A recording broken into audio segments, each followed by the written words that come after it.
সোফার ভেতরে করে গাঁজা পাচার করতে গিয়ে পুলিশের জালে 2 পাচারকারী। এবার ওদিকে এবার উল্টে দাও।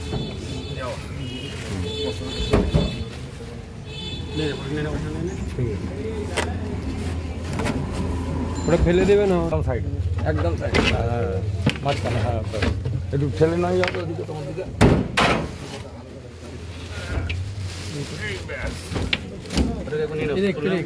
ঠিক আছে, ঠিক আছে, 50 হবে নেবেন মনে হয়। দেখি এটা একটু রাখি, উল্টে রাখবো। হ্যাঁ, পেরে গেছে।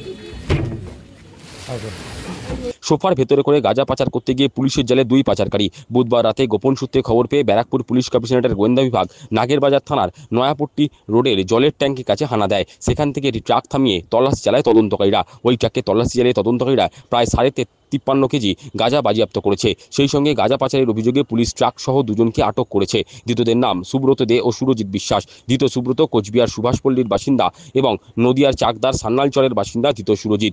অপরদিকে বুধবার সন্ধে নিউ ব্যারাকপুর থানার বিলকান্দা 1 নম্বর গ্রাম পঞ্চায়েতের বোদাই গ্রামের ঈদগার এলাকা থেকে উদ্ধার হয় প্রায় 23.5 কেজি গাঁজা। সেই সঙ্গে পুলিশ 2 জন গাঁজা পাচারকারীকে গ্রেপ্তার করেছে। ধৃতরা অমিত হেলা ও তাপু বিশ্বাস।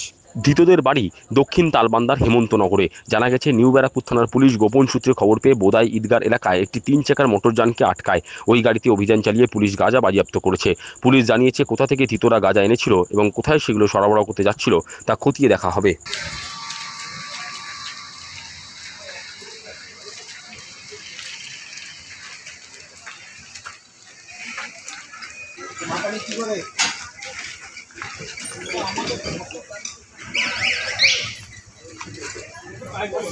যাও মুখ